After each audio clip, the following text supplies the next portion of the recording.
It is the 12th of August, 2019. It's been 29 years, 1 month, and 17 days since I masturbated and had an affair.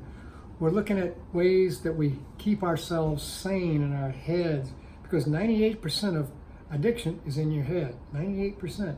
And so you have to straighten out what's in your head. Get it, got to wash your brain. Take those thoughts out, wash them off, and put them back in. One of the thoughts we want to do is detach with love. This has been presented in Al-Anon in 1951. Dr. Bob and Bill Wilson started AA in June 10th of 1935 and went along for a long while. Bill's wife, Lois, went to all the AA meetings and considered herself a member of AA all her life.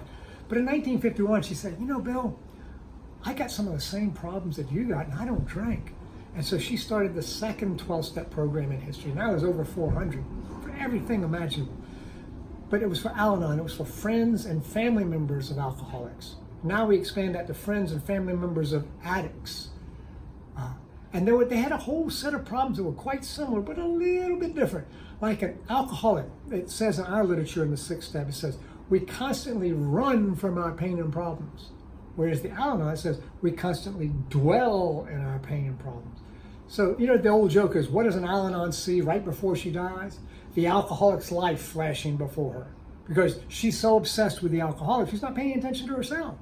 And so detaching with love, that is every 12-step group that comes along puts a new brick in the walls, to quote the famous old rock and roll album, a new brick in the wall. And what they handed us was detaching with love.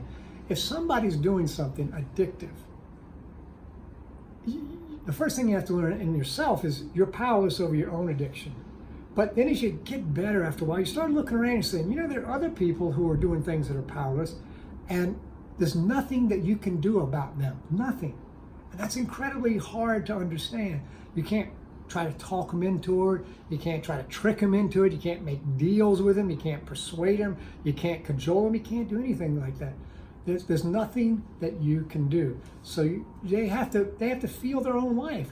They have to have their own experience and suffer and hit bottom and feel the pain of their own mistakes so that they grow in the direction that the God of their understanding wants them to go in. And we're not smart enough to know what that direction is. Nobody's that smart. And so when we're sober ourselves, whether it be food or sex or whatever it may be, and someone else is doing something addictive, what we do is we detach. Now, we don't detach like, and pout, stir it up. That's not what we do, because that's acting like a child. What we do is bless them and say, hey, we wish them well as they learn to experiment in their own lives about what it is that they're needing to work with. We detach with love. And you know what happens when you detach with love? This is another relational slogan, like the previous one, keep your focus on yourself, is you get peace of mind. Because you don't have to manage the world. There's an expression in AA that goes, it's easier to buy a pair of shoes than it is to carpet the whole world. I got my hands full with just me. And even with me and God, sometimes that's not enough. Sometimes that's not enough. What in the world makes me think that I can manage someone else? So I just detach with love. That gives me some peace.